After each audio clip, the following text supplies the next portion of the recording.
नमस्कार मित्रांनो, ओबेसिटी किंवा मोटापा हे आज खूप कॉमन झालेले आहे.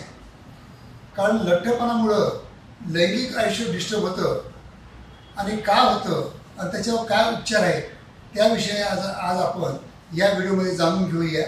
मी आहे doctor Umesh. As a clinical sexologist म्हणून गेल्या 40 वर्षापासून मी तुम्हाला लैंगिक विषयी मार्गदर्शन करीत आलेलो आहे. मित्रांनो, लठ्ठपणा ही आज खूप कॉमन समस्या झालेली आहे. 10 पैकी कमीत कमी 5 लोक आज लठ्ठपणाचे आढळून येतात. या लठ्ठपणामुळे काय होतं मित्रांनो, की आपल्या जे रक्तवाहिन्या असतात त्याच्यावर पण दाब येतो आणि रक्तवाहिन्या बारीक होतात आणि आतून एंडोथेलियमवर आपलं फॅट चरबी जमून आपल्या रक्तवाहिन्या छोट्या होतात आणि त्यामुळं इंद्रियाकडचा जो रक्त पुरवठा असतो तो कमी होतो. फक्त इंद्रियाकडचाच कमी होत नाही तर चांगलं लैंगिक आयुष्य ठेवण्यासाठी जेव्हा मी तुम्हाला सांगतो की आपला हार्ट पण मजबूत पाहिजे, आपलं माइंड पण मजबूत पाहिजे, हे तुम्हाला नेहमी सांगत आलेलो आहे, तर हार्ट पण कमजोर होतं आणि आपलं माइंड पण थोडंसं शिथिल होतं. तर त्यामुळं काय होतं की आपलं लैंगिक आयुष्य कुठे कुठे हॅम्पर होतं.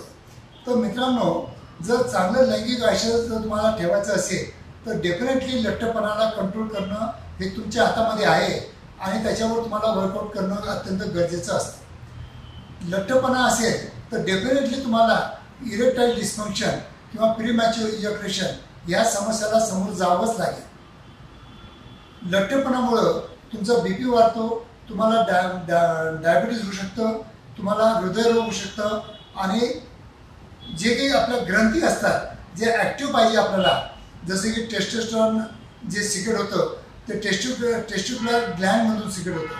त्याच्यानंतर ॲड्रिनल ग्लँड्स आहेत, पिट्युटरी ग्लँड्स आहेत, यांच्यावर पण चरबी चढल्यामुळं या पण जितकं कार्य म्हणजे त्यांनी करायला पाहिजे ते कार्य करत नाही, त्यांचं पण कार्य मंदावतं आणि त्यामुळं आपल्याला सेक्शुअल डिस्फंक्शन्सला सामोरं जावं लागतं. तर जर तुम्हाला लठ्ठपणा असेल तर मी तुम्हाला एकच सांगेन, काही उपाशी ठेवणार नाही, पण तुम्हाला एकच सांगेन की तुम्ही 6 महिने फक्त कडधान्याचं सेवन करा. सकाळी 1 कडधान्य खा, संध्याकाळी 1 कडधान्य खा. मध्ये काही म्हणजे जर तुम्हाला भूक लागली तर एखादं फळ खाऊ शकता किंवा सॅलडचा तुम्ही तुमच्या आहारामध्ये उपयोग करून घेऊ शकता. पण होईपर्यंत रात्रीचं जेवण टाळा.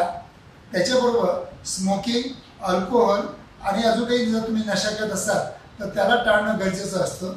पण लठ्ठपणावर जर तुम्ही जर काम केलं किंवा तुम्ही चांगली मेहनत घेतली तर डेफिनेटली तुमचं लैंगिक आयुष्य तुम्हाला परत मिळू शकतं, हे इथं लक्षात ठेवा. कारण की माझ्या क्लिनिकला येणारे 10 पैकी 5 पेशंट तरी हे लठ्ठ असतात आणि त्यांना मी हेच ॲडवाईस करतो की तुम्ही प्रॉपर डाईट घ्या, प्रॉपर एक्सरसाइज करा आणि प्रॉपर योगा आणि प्राणायाम करा.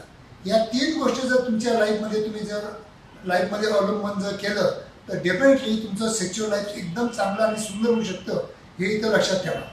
डेफिनेटली हा माझा व्हिडिओ तुम्हाला आवडला असेल तर लाईक करा, शेअर करा व तुमच्या मित्रांना पाठवा आणि माझ्या YouTube चॅनलला सबस्क्राईब करा आणि माझा उत्साह कायम ठेवा. धन्यवाद मित्रांनो.